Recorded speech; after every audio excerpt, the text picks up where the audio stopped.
Vos émissions préférées sont toutes sur Radio Grand Lac. Questions de parents. Trouvez les mots pour parler à vos enfants avec Elodie sur Radio Grand Lac. Et bonjour, heureuse de vous retrouver aujourd'hui encore pour une émission de questions de parents où nous allons nous intéresser à la vie de nos enfants et surtout trouver des petites astuces pour adoucir la nôtre. Alors, aujourd'hui, donc sur Radio Grand Lac, vous ne voyez pas, mais je suis dans le studio qui est déjà décoré aux couleurs d'Halloween.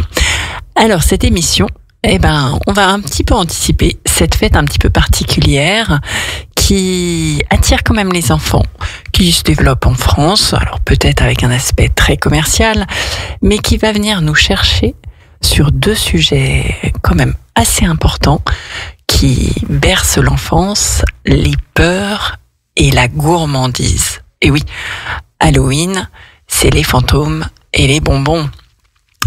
Aujourd'hui, j'avais envie d'échanger un petit peu sur ce thème de la gourmandise, du sucre et parfois cette diabolisation qu'on a. Oui, certaines fois les enfants ont quand même un attrait pour le sucre et que beaucoup de choses sont faites très attrayantes pour les enfants autour du sucre et que ça peut être difficile de dire non et que ça peut être voir un petit peu la différence, où est la gourmandise et où est-ce qu'on tombe dans l'excès. Donc voilà, donc aujourd'hui pour Questions de parents, je vous propose de partir dans cette aventure un petit peu sucrée où on va parler du sujet de la gourmandise des enfants. Les enfants, forcément, ça parle de l'enfance, de gâteaux, de chocolat, de bonbons, et ça peut nous inquiéter. Est-ce que c'est normal? Est-ce que c'est dangereux le sucre comme on l'entend souvent? Et comment trouver un équilibre entre se faire plaisir mais sans tomber dans de l'excès? Tout d'abord, pour moi, la gourmandise, c'est pas un défaut. C'est une curiosité naturelle. Une façon pour notre enfant de découvrir le monde autour de soi au travers des sens. Et oui, le plaisir de goûter, les goûts sont souvent chez l'enfant très importants et un sens bien plus développé souvent que l'odorat. Et dans le goût, c'est vraiment un des premiers contacts avec le lait, le maternel, le biberon, cet attrait du gustatif vraiment construit une des premières observations du monde chez l'enfant. Et on va voir comment, au travers de cette gourmandise, on peut en faire un vrai atout sensoriel et éducatif pour accompagner notre enfant, nos enfants petits et grands, à vraiment se découvrir et découvrir le monde au travers, la dernière fois on parlait de la confiance, qu'est-ce que j'aime pas, et s'ouvrir et apprendre à affiner cette partie de soi qui peut être le sens du goût. Généralement, le goût du sucré est vraiment inné chez l'être humain. Le lait maternel a un goût un petit peu sucré. C'est un goût qui rassure, qui apaise, qui nourrit. C'est aussi, on peut même voir dans la nature, un réflexe de survie. Les aliments sucrés sont rarement dangereux dans la nature et donc sont vraiment appétants, ouvrent l'appétit et attirent. On a pu observer que même un nouveau-né de quelques jours préfère l'eau sucrée à l'eau naturelle. C'est vraiment une tendance naturelle. C'est pas un caprice, c'est vraiment le corps, une réponse du corps à ce besoin. On peut noter même que entre 2 et 6 ans, cette attirance vraiment atteint un pic. Le cerveau aussi, on va voir, le sucre, c'est aussi une source d'énergie et on peut vraiment voir qu'il y en a d'autres. On va voir encore ensemble comment contourner un peu l'excès de sucre. Mais vraiment aussi, le sucre a cette vocation d'apporter de l'énergie à nos enfants au corps. Et ça, on le voit bien même pour nous, adultes. Quand des fois, on a un petit coup de mou, on aura tendance aussi plus à se tourner sur un petit carré de chocolat, un petit truc sucré pour redémarrer. Donc, quand l'enfant réclame des gâteaux, différentes choses, pensez tout d'abord que ça peut être vraiment un instinct, vraiment un besoin du corps avant un caprice. Mais comme toute chose, on en a déjà parlé sur les sujets des écrans, différentes choses, il faut pas tomber dans l'excès. Le sucre en soi n'est pas mauvais. Il donne de l'énergie, comme je disais, du réconfort, du plaisir à nos enfants. Mais le souci, c'est qu'il se cache un petit peu partout dans notre alimentation, dans nos produits, dans tout ce que l'on nous propose actuellement. Et que du coup, la consommation va devenir rapidement un peu trop, un peu too much, par rapport même aux aliments salés qui peuvent contenir des fois des sucres pour conservateurs ou pour exhausteurs de goût, et qui du coup là viennent complètement fausser la balance, parce qu'on va voir quand même le sucre a des inconvénients. Donc, sucre entre plaisir et inconvénient, cette fameuse dopamine du plaisir, de se donner confiance, de donner un petit coup de boost, c'est cette relation émotionnelle au sucre. Même nous, quand on pense, nous, adultes, à nos souvenirs d'enfance, souvent c'est une odeur de gâteau au chocolat, les bonbons peut-être d'Halloween ou de Noël pour nous. Un bonbon, ça aide à se consoler. C'est doux sur le moment, cela s'apprend à calmer ses émotions après une journée. Et c'est vraiment souvent un des souvenirs les plus poignants. Je vais pouvoir citer la Madeleine de Proust, vraiment ce petit gâteau. Et même pour moi, une de mes premiers souvenirs, vraiment je crois qu'un des premiers souvenirs de mon enfance, c'est alors pas un goût, souvenir gustatif, mais c'est vraiment l'image de ce couloir chez ma grand-mère paternelle que j'ai peu connue, puisqu'elle est décédée à mes 3-4 ans, et je revois ce couloir avec au bout du couloir un grand placard blanc d'angle et devant un gros chat noir. Et c'était marrant parce que dernièrement j'en ai reparlé à ma mère qui m'a dit mais oui, ce placard existait, et surtout c'était dans ce placard-là que ma grand-mère mettait les bonbons. Et que du coup, le chat était souvent dedans aussi, parce que quand elle nous donnait un bonbon, donc à mes sœurs et moi, elle en donnait aussi un bout au chat. Bon, voilà. Même la consommation de sucre chez le chat, ça, je ne vais pas être spécialiste, je pense pas que c'était forcément une idée, mais du coup, le chat traînait aussi toujours par là parce qu'il avait sa sucrerie. Et c'est vrai que c'est un souvenir pour moi un peu émouvant de revoir un peu cet espace sans trop savoir la connotation que ça avait, mais visiblement c'était là qu'on avait les douceurs et les bonbons de ma grand-mère. Donc tout d'abord le sucre, j'aime toujours qu'on apprenne avec les enfants de façon ludique, vraiment s'autoriser pour soi et pour les enfants, dès qu'ils sont un peu en âge d'apprendre à lire, vers 6, 7, 8 ans, ils ont cette curiosité souvent de cuisiner avec nous, de regarder le contenu de l'assiette, d'apprendre aussi les choses. À l'école, on en parle. Apprenez l'enfant aussi à regarder les étiquettes. Il y a des super applications très simples où on scanne le code barre et qui va vous donner un peu une note au produit, avec notamment ce qu'il contient, les éléments vraiment qui peuvent être mauvais pour la santé. Il y en a vraiment qui ont des cotations mauvaises alors que c'est des produits du quotidien. Ça peut devenir véritablement un petit jeu d'apprendre avec vos enfants, donc je vous dis des 7 ans et ados aussi, de lire les étiquettes. Qu'est-ce qui se cache dans le produit, et aussi d'apprendre à ces moments un peu privilégiés où on peut cuisiner avec son enfant, ce qui permet aussi de prendre conscience un petit peu de qu'est-ce qui constitue un gâteau, qu'est-ce qui se cache dans les préparations. Parce que le sucre, quand il devient trop présent, et comme je vous disais, la difficulté, c'est que comme ça se cache un petit peu partout, on est forcément au-delà de ce qu'on pense. C'est un carburant pour le cerveau et les muscles, mais aussi, ça crée aussi un dérèglement avec l'insuline, ce qui peut créer, ce qui est vraiment un dérèglement dans la maladie du diabète. Mais là, simplement aussi, peut faire des cris, des pics un peu d'insuline, puis redescend. On le sent bien, on le voit bien quand il a Halloween, quand on mange tous les bonbons d'un coup, nos enfants peuvent partir vraiment en excitation, vraiment, on le voit bien aux fêtes d'anniversaire, quand là, les règles sur les bonbons, les gâteaux sont un peu plus souples. Vraiment, cette excitation qui n'est pas émotionnelle, j'ai envie de dire, qui est même physiologique, c'est vraiment c'est trop plein d'énergie qu'il faut dépenser. On en sent l'enfant un peu surréactif, tendu, voilà, nerveux. Et là, on n'est pas du tout sur quelque chose, une réponse émotionnelle, mais physiologique de cet enfant qui est saturé en sucre, en insuline, et qu'il faut vraiment voilà, réapaiser et attendre que ce pic redescende. Là, malheureusement, on n'est pas sur un enfant qui est dans une émotion qui peut du coup être contrôlée, mais vraiment sur un enfant qui a une réaction physiologique d'excitation. Et là, le calme-toi ou toutes les actions vont être très compliquées parce qu'il y a ce pic vraiment dans le corps.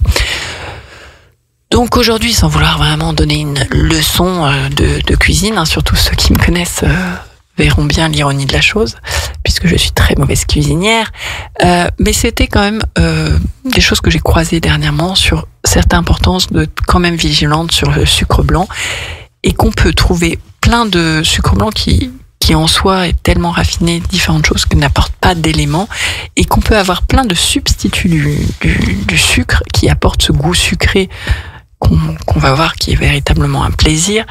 On peut le trouver, et là, dans les magasins bio, on a plein d'autres sources de sucre un peu plus naturels, comme le rapadura, la cassonade, le miel, le sirop d'érable, des choses un petit peu plus naturelles et qui vont pouvoir aussi développer chez l'enfant cette connaissance du goût, cette ouverture sur plein d'autres saveurs, plein d'autres qualités nutritionnelles que le sucre blanc traditionnel qu'on retrouve souvent dans toutes les cuisines.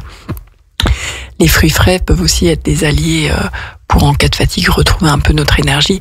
Ça, c'est des conseils que l'on a pour nous et qui s'appliquent aussi aux enfants si dès plus jeunes, on leur apprend avec cette découverte, parce qu'il y a vraiment une addiction quand même, un petit peu comme pour les écrans, à ce sucre et cette dose de dopamine et d'insuline d'excitation que ça apporte. Et on peut voir souvent chez les enfants, dans les excès, ceux qui consomment beaucoup de produits déjà j'ai perdu mon mot, créés en industrie, là, j'ai perdu le mot, je vous le redirai si je le retrouve, mais qui déjà façonnés, qui contiennent ce sucre. Donc vraiment, dès le plus jeune âge, s'ouvrir à d'autres choses. Alors, pour continuer cette petite émission spéciale Halloween gourmandise, on va voir aussi que le sucre, il y a plein de bonnes choses dans les gourmandises à trouver. Je vous laisse pour un petit temps musical et je vous retrouve juste après. Radio Grand Lac, écoutez-nous, on est là pour vous. Question de parents. Trouvez les mots pour parler à vos enfants avec Élodie sur Radio Grand Lac. Et rebonjour, on se retrouve pour la deuxième partie d'émission Question de parents. Donc pour aujourd'hui, j'abordais le thème un peu de saison sur Halloween, des gourmandises et de la peur. Alors, dans Question de parents, vous retrouverez bien évidemment, comme d'habitude, ce replay sur les réseaux sociaux de Radio Grand Lac et également sur mes réseaux sociaux. Et vous retrouvez aussi les émissions précédentes. J'évoquais, aujourd'hui, ce thème un peu de la gourmandise, puisqu'on va rentrer dans la saison un peu où il fait froid, de l'automne, d'Halloween, de Noël, là où on a besoin un peu de réconfort, où on a tout cet enjeu des bonbons d'Halloween, et où, en tant que parent, on peut avoir du mal à trouver un petit peu la limite entre, forcément, comme je disais, gourmandise, l'excès, le plaisir et puis l'interdit. Et j'aime voir toujours un peu les choses de manière douce et pas forcément frontale, duel, où tout s'oppose. La difficulté, comme je vous disais, c'est pas le sucre. Ok, on sait qu'on en a besoin pour le corps, ça apporte une énergie, ça apporte aussi un certain réconfort, puisque ce goût sucré naturellement est un instinct chez l'homme d'apaisement, hein. Mais le souci n'est pas notre gâteau du dimanche ou le carré de chocolat ou un bonbon de temps en temps. C'est vraiment tout ce sucre qui se cache un peu partout dans tous les produits raffinés. Du coup, l'idée, ça serait vraiment comme je disais tout à l'heure, d'apprendre un peu à décoder à votre enfant, un petit peu à comprendre comment comment on fabrique différents ingrédients, aussi bien pour faire un gâteau que ce qui se cache dans les produits grâce aux applications, pour pouvoir prendre un peu ce recul et rééquilibrer sans frustration. Si vraiment pendant une période il y a un excès de sucre, les fêtes, différentes choses, c'est réapprendre tout doucement à diminuer un peu le sucre, à le changer dans les recettes, comme je vous disais, et faire découvrir d'autres saveurs, la vanille, la cannelle, le goût des fruits mûrs, du chocolat noir. Ça peut être un très bon jeu de jouer sur ce sens avec nos enfants, de faire un peu des ateliers de dégustation. Chocolat noir, il existe. Il y a pas longtemps, il y a eu le salon du chocolat à Aix-les-Bains, avec en partenariat Radio Grand Lac. Et voilà. Et dans le chocolat aussi, il y a plein de saveurs avec les différents pourcentages. Voilà, le 100%, il faut pouvoir arriver à le grignoter, quand même, parce que c'est très très fort. Mais ça peut être vraiment ce jeu de découverte des sensations, d'essayer de classer les chocolats un peu par rapport au pourcentage, enfin, d'affiner l'enfant sur ce goût gustatif et de rendre vraiment la gourmandise, parce que c'est un éveil des sens. Et souvent, comme j'ai eu l'occasion de le dire, les sens, nos 5 sens, ce sont vraiment la carte qui ouvre le monde à nos enfants. C'est au travers de leur sens, le visuel, en nous observant, en écoutant, en goûtant. On se souvient tous de cette période où notre enfant met tout à la bouche, propre ou sale, c'est pas grave, on doit goûter. L'odeur, avec mon fils, on avait un loto des odeurs. Ce qui était aussi un jeu qu'on a longtemps utilisé, parce que entre les saveurs agréables et les saveurs moins agréables, c'était ce jeu d'apprendre vraiment à se reconnaître.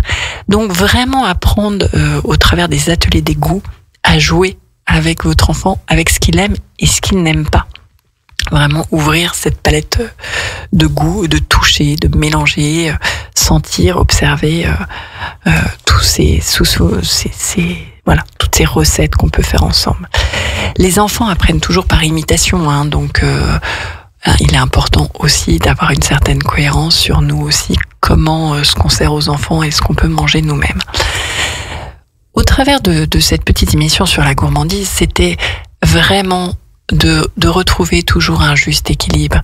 L'idée n'est pas d'interdire tous les bonbons, surtout dans cette période d'Halloween où il y a une telle fierté de pouvoir échanger, ou les anniversaires, mais de trouver cet équilibre, ce jeu, pour que les enfants arrivent naturellement à s'équilibrer entre frustration et plaisir et excès.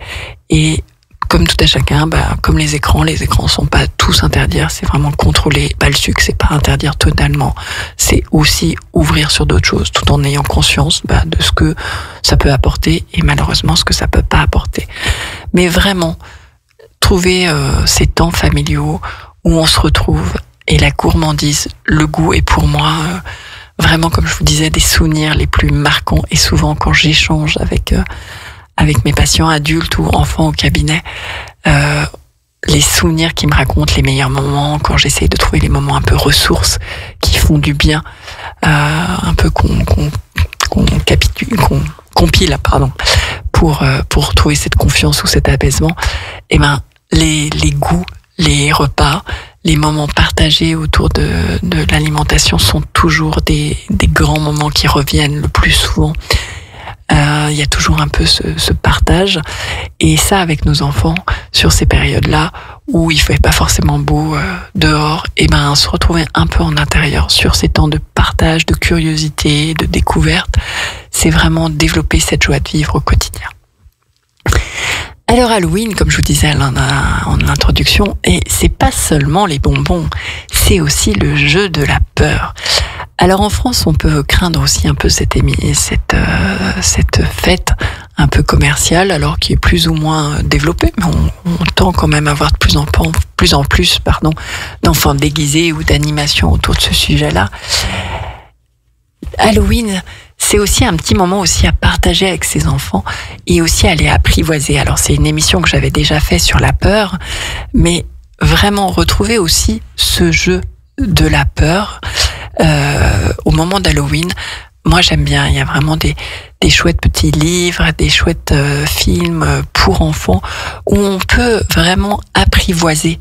Et c'est un peu un peu l'envie que j'avais envie de vous partager aujourd'hui sur apprivoiser le sucre, apprivoiser la gourmandise, trouver son équilibre et apprivoiser la peur, c'est un peu la même chose. C'est-à-dire aller quand même y toucher, aller un peu s'y frotter sur des peurs comme ça un petit peu factices, qui ne sont pas vraies, qui ne sont pas réelles. Comme je vous expliquais dans mon ouvrage, j'aide mon enfant à faire face aux difficultés de la vie, où on parle de la peur.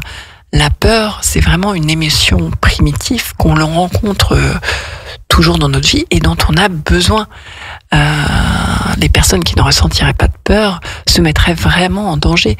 La peur est un système de protection vraiment instinctif, partagé avec tous les animaux. La peur s'active dès qu'il y a du danger ou de l'inconnu. Et c'est vraiment sur ça que jouent les films un peu d'Halloween. Et c'est intéressant de vraiment aider son enfant à différencier ces deux peurs. La peur danger réel, on marche au bord d'une route, bah oui, il vaut mieux avoir un petit peu peur, ça permet tous les sens, le corps, toute une décharge d'adrénaline qui fait qu'il y a une meilleure concentration, une plus grande écoute, une plus grande vision. Les sens sont complètement exacerbés quand on a cette peur, pour nous permettre vraiment de voir venir le danger et de pouvoir s'y protéger et réagir. Avoir un petit peu peur avec un examen, c'est super, ça nous permet vraiment de concentrer une focalisation. Comme je disais, au bord de la route, c'est tout à fait normal, au bord d'une grande marche, au bord un peu d'une falaise ou tout ça. Avoir peur, ça nous protège. Mais la difficulté vient quand cette peur déborde complètement, du coup sature un peu comme j'évoquais pour le sucre. Le corps, là on n'est plus en capacité de réfléchir ou de réagir, il y a une saturation. Ou aussi, et sur ça que Halloween bien joué, c'est que on peut avoir des peurs un peu créées mentalement, qui se créent au fil de nos expériences, des peurs familiales aussi. Comme je vous disais, les enfants jouent aussi beaucoup sur l'imitation, grandissent sur l'imitation, donc c'est vrai si ils nous voient avoir peur des araignées, très souvent l'enfant va tout comme ses parents penser que si c'est un danger pour son parent, c'est un danger aussi pour lui. Alors que en France, on peut trouver les araignées pas jolies, mais quand même, il n'y a pas de danger mortel à apparaître dans un magasin exotique à être face à une araignée. Bon, mais ok, on peut débattre de la beauté de l'araignée.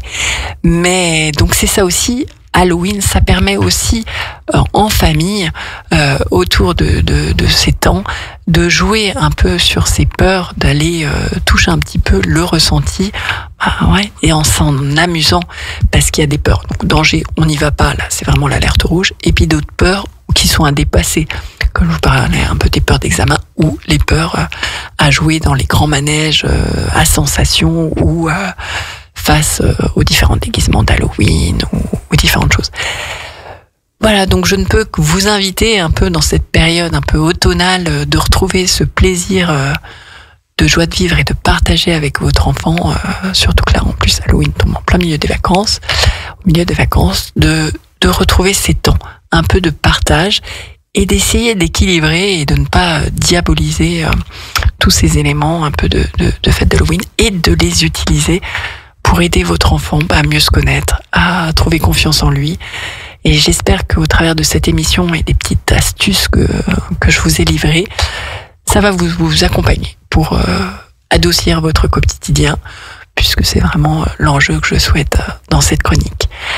Alors, je vais vous souhaiter un joyeux Halloween, puisque ma prochaine émission sera dans 15 jours. Passez de bonnes vacances, oula, on n'est pas encore en fête, bonnes vacances avec vos enfants. Je vous laisse sur les ondes de Radio Grand Lac pour la journée. Restez bien sur nos ondes, puisque ce soir, vous aurez Seb à 20h pour Eurohit et à 21h pour son émission After Latino, donc des émissions pour nous faire danser. Et en attendant, je vous souhaite une très belle journée sur les ondes de Radio Grand Lac. À très bientôt. Radio